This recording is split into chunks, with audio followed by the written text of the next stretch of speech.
faithfully delivering value, interpreting good books from around the world. Hello, this is Sally talking books.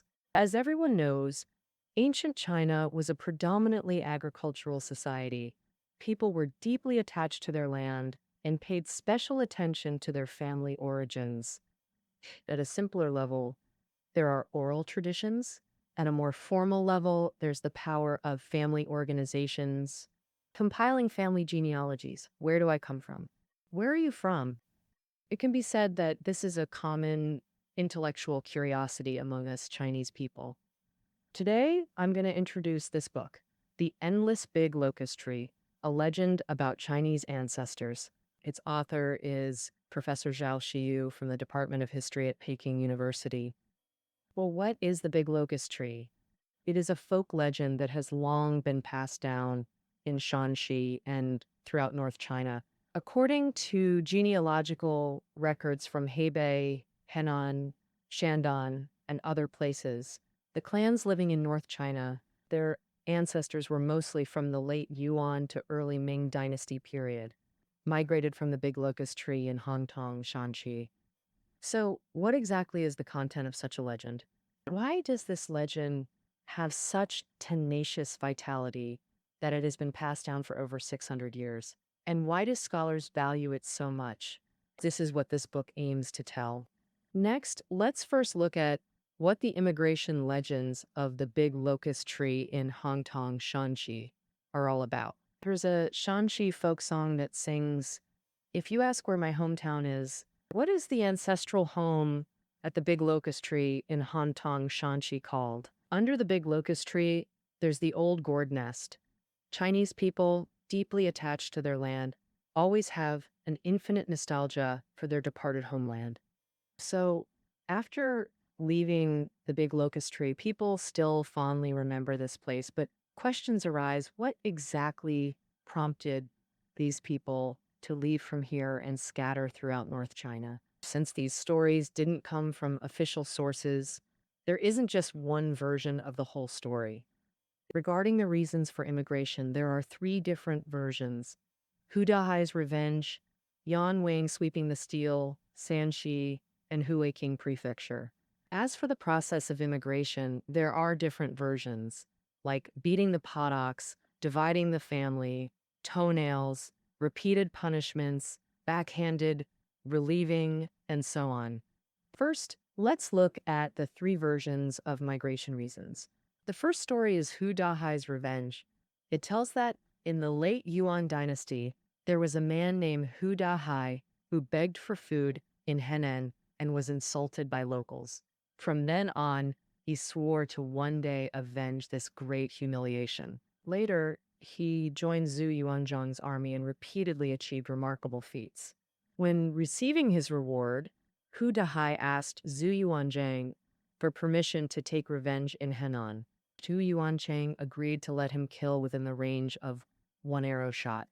So, Hu Dahai went to Henan, shot an arrow that hit a wild goose's tail, and the goose flew forward, carrying the arrow. Hu Dahai then led his army forward, killing all the way from Henan to Shandong, leaving mountains of corpses in both places.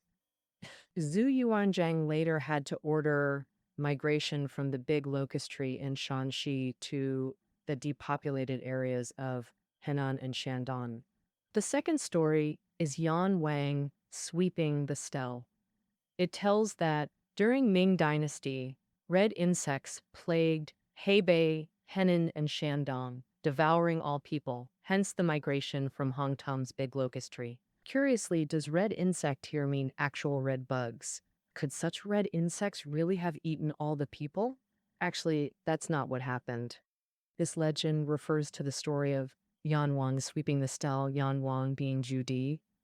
Zhu Di raised an army and launched the Jingnan campaign, turning everywhere he passed into ruins, leaving central China sparsely populated. Since Yan Wang's soldiers all wore red headbands, commoners called them red insects.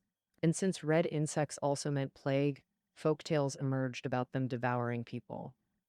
Migration. The third version of migration reasons is the story of Shanxi and Huiqing Prefecture. This story takes place in modern Jiangsu, Heng'an, called Huiqing Prefecture during Ming times. During chaotic times, Zhu Yuanzhang's forces and Yuan troops fought there, both demanding locals display allegiance signs, leaving people trapped between. Then someone devised writing both sides' names on opposite sign faces.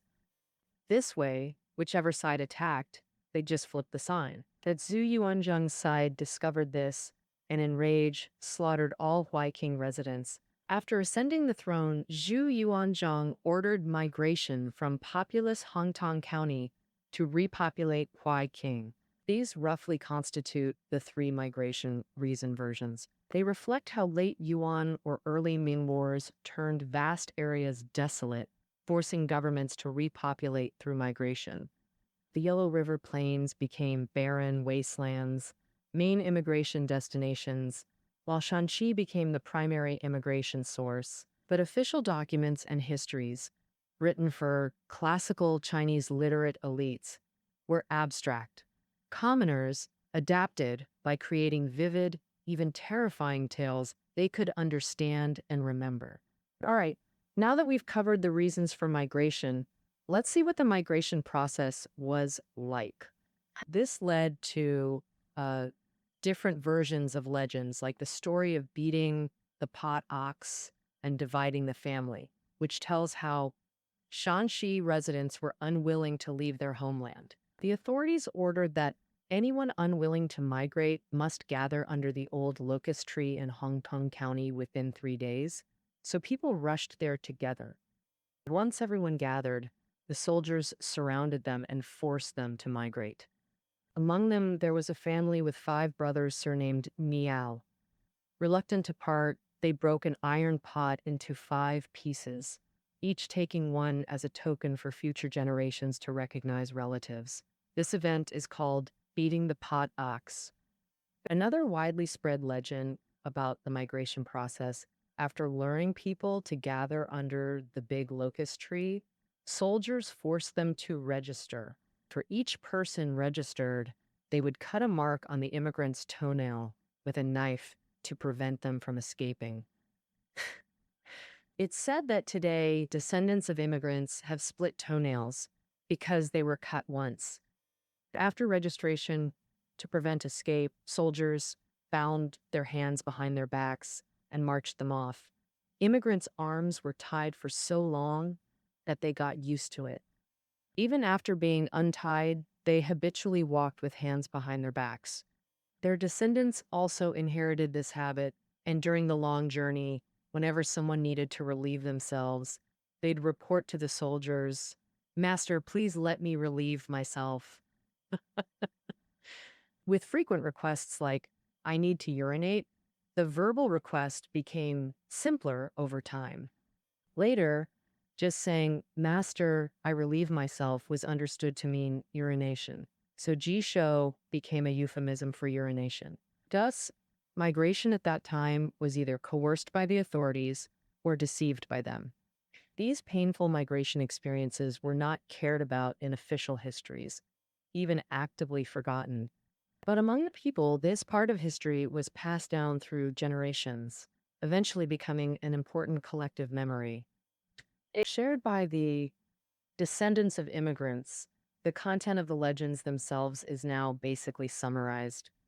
According to Zhao Shiyu's research, the Big Locust Tree legend became an important collective memory for people in North China. So, how was this memory passed down? And why was it passed down? According to Zhao Shiyu's research, besides oral stories, another important channel for the spread of the Big Locust Tree legend was written text. The descendants of these immigrants would solemnly record Hongtong and the Big Locust Tree in their genealogies and tombstones. But such written records didn't continue smoothly. The emergence of the Big Locust Tree legend concentrated in 3 periods: early Ming Dynasty, early Qing Dynasty, and late Qing early Republic era. Outside these 3 peaks, people rarely mentioned it. For example, the Ming Wanli era Hongtong County records didn't mention migration at all. Most before mid-Qing Dynasty, but In most genealogies and tombstones before mid-Qing, when mentioning Shanxi Hongtong origins, specific place names were omitted or worn away. People didn't seem to care much.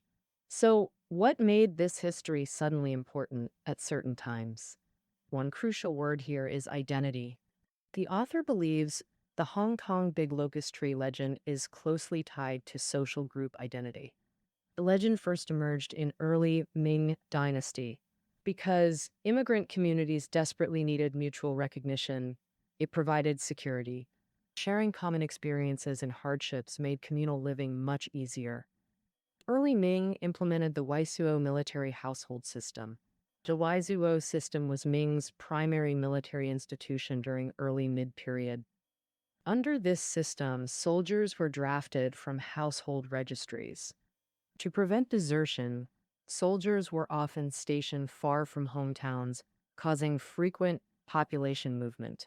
Migration legends most commonly cite ancestral movements during Kongu Yonglei era, early Ming, and this was precisely when Waisuo deployments and troop transfers peaked. To adapt to military-induced mobility, many military households compiled genealogies. Though from diverse origins, local integration required finding common ground. And thus, invoking the Hongtong big locust tree legend became a clever survival tactic for building consensus. Additionally, the legend's popularity in early Ming or Qing relates to ancient Han ethnic consciousness.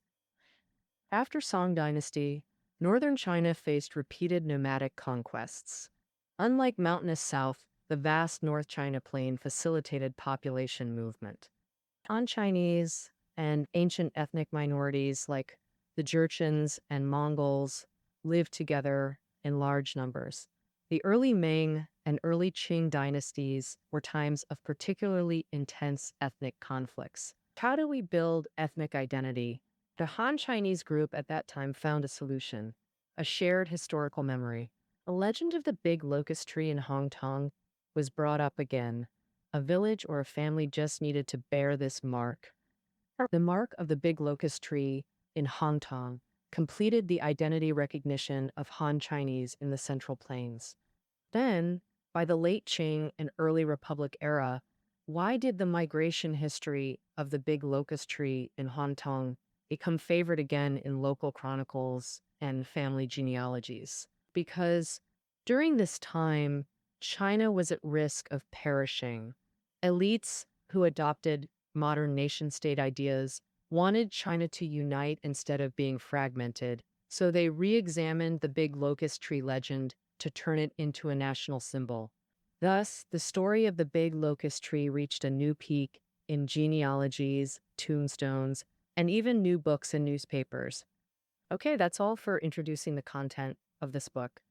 Finally, let's summarize the main theme of this book. The legend of the big locust tree is a form of folk historical memory. It originally emerged among northern immigrants in the early Ming Dynasty. After a series of half-true, half-false popular stories, people discovered the wonder of this history.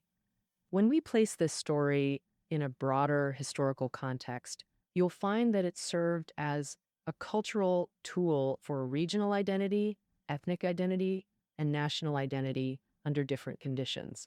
It can be said that people's memories of history sometimes come from the problems they face in life.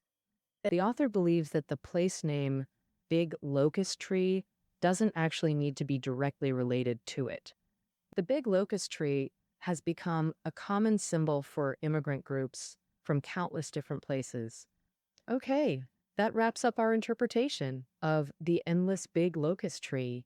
The notes are under the audio. See you tomorrow.